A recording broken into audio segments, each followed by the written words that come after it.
Hi friends, அஸ்ஸலாமு அலைக்கும். இன்றைக்கி சண்டே பிரேக்ஃபாஸ்ட்டுக்கு பிரெட் பீஸா தான் செஞ்சுருந்தேன். நம்ம வீட்டிலேயே செஞ்ச பன்னீர் வச்சு பன்னீர் செய்யும்போது பிளான் பண்ணது என்னமோ ஃப்ரைட் ரைஸில் சேர்க்கறதுக்கு தான். அதுக்கப்புறம் என் பையன் சப்பாத்தி வித் பன்னீர் பட்டர் மசாலா ஒரு நாளைக்கு லஞ்ச் பாக்ஸுக்கு செஞ்சு தாங்கன்னு கேட்டிருந்தான். Friday annual day function, Saturday சண்டேன்னு சொல்லிட்டு 3 டேஸாக கண்டினியூஸாக ஹாலிடேஸ் ஆயிடுச்சு. மண்டே தான் இனி செஞ்சு கொடுக்க முடியும். ஓகே, ஃப்ரெஷ்ஷாக வந்து பன்னீர் செஞ்சுக்கலான்னு இன்றைக்கி பன்னீர் வந்து காலி பண்ணிடலான்னு தான்.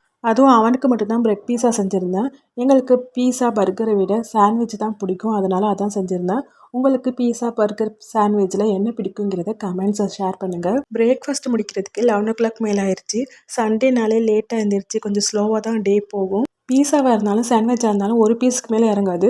கொஞ்சம் ஃபில்லிங்காக தான் இருக்கும். இருந்தாலும் லஞ்ச் செய்ய லேட்டாகுங்கிறதுனால கடலையாக வச்சுருந்தேன். ஸ்வீட் பொட்டேட்டோமே ஸ்டீம் பண்ணி வச்சுருந்தேன். இது அப்படியே பன்னீருமே செஞ்சு வச்சுட்டேன். நாளைக்கு மண்டே அவன் கேட்ட மாதிரி சப்பாத்தி பன்னீர் பட்டர் மசாலா செஞ்சு கொடுக்கலாம்னு. பன்னீர் செஞ்சு ஃபில்ட்ரு பண்ண அந்த தண்ணி வந்து ரொம்ப நல்லது. வேஸ்ட் பண்ணாமல் சப்பாத்தி மாவு பிசைறதுக்கு நான் மட்டன் கறி பண்ணுறதுக்குமே யூஸ் பண்ணிக்கிட்டேன்.